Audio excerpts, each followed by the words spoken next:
How's it going, everybody? Wayne here. Today we have 5 complete in box games that we'll be adding to the collection, and one is the last really big heavy hitter we need. Let's check them out.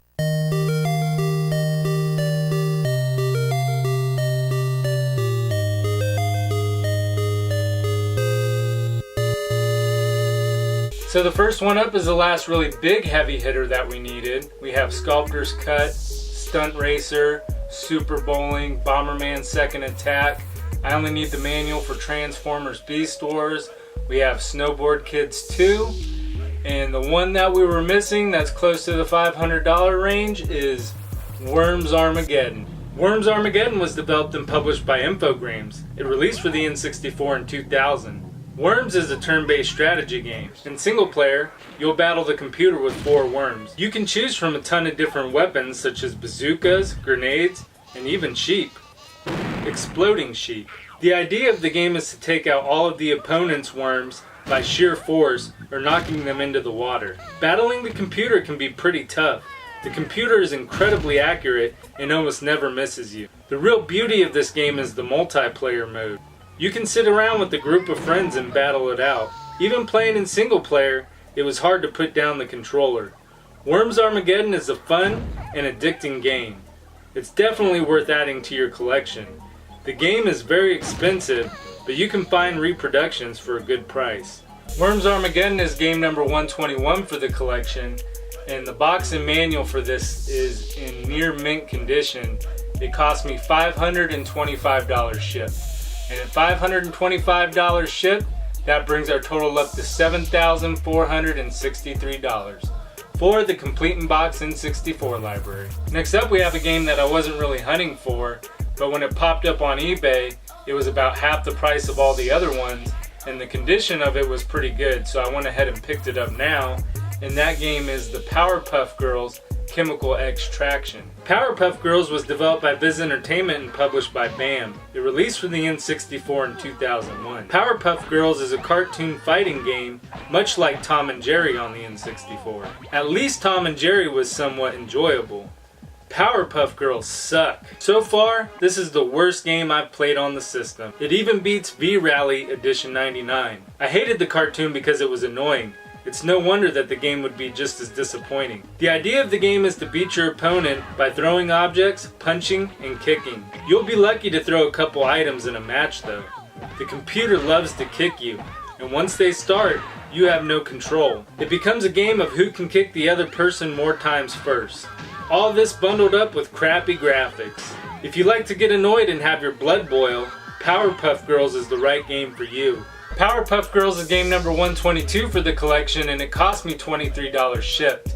And at $23 shipped, that brings our total up to $7,486 for the N64 library. Next up, we have a racing game that's not very common, and I imagine this one will go up in price in the future, and that game is Scars. What do you get when you combine a Mario Kart clone with Jumanji? You get Scars, a racing game developed by Vivid Image and published by Ubisoft. Releasing for the N64 in 1998. SCAR stands for Super Computer Animal Racing Simulator. When you choose your car, you can pick from different animals, including a mammoth, rhino, shark, and mantis. Each car behaves differently. Sharks are faster, while mammoths are more heavily armored. Scars isn't a bad racing game despite the graphics being below average. There are a ton of power-ups around every corner. The game is a pretty easy racer overall. The handling of the vehicles is some of the smoothest controls I've seen in any racing game. If you enjoy racing games, Scars can be found for a decent price, even complete in box. Scars is game number 123 for the collection, and it cost me $35 shipped. And at $35 shipped, that brings our total up to $7,521.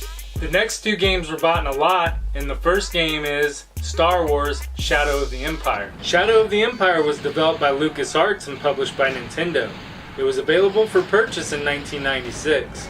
It's hard to classify the type of game that Shadow of the Empire is. It's not a racing game, it's not a third-person shooter, and it's not an all-out flying game like Rogue Squadron. It's a mix between a bunch of genres. The game is pretty easy overall.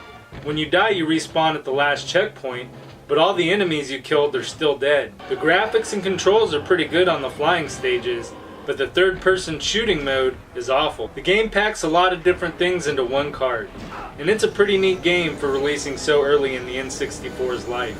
This game was a player's choice, so many had fond memories of the game. I'd prefer other Star Wars games over this one. And Star Wars Shadow of the Empire is game number 124 for the collection. The second game in the lot, and already beating Powerpuff Girls for the worst game, is Carmageddon 64. Carmageddon was developed by Software Creations and published by Titus. It released for the N64 in 1997. When I first turned on the game, I was excited to see that it was a racing game where you mowed down zombies. Sounds epic, right? Well, the excitement dies off immediately as soon as the race starts. This is the choppiest game I've seen yet. It's near unplayable. The graphics are awful. Your car doesn't even have any weapons. You just have to run zombies over. The controls are terrible. The car oversteers and they try to autocorrect you as you go around corners. It's hard to believe Nintendo put their seal on this game. Carmageddon is incredibly bad. I've always heard Superman was the worst game on the N64.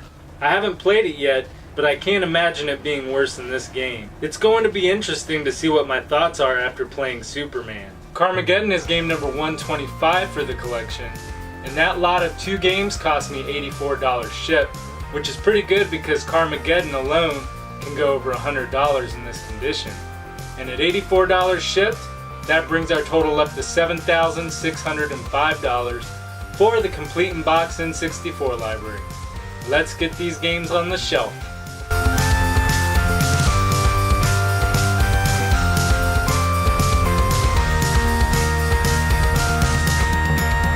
If you enjoyed the video, please make sure to subscribe.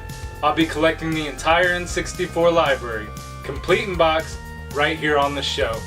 Also, make sure to leave a thumbs up for Worms Armageddon. Until next time, I'm Wayne, and thanks for watching.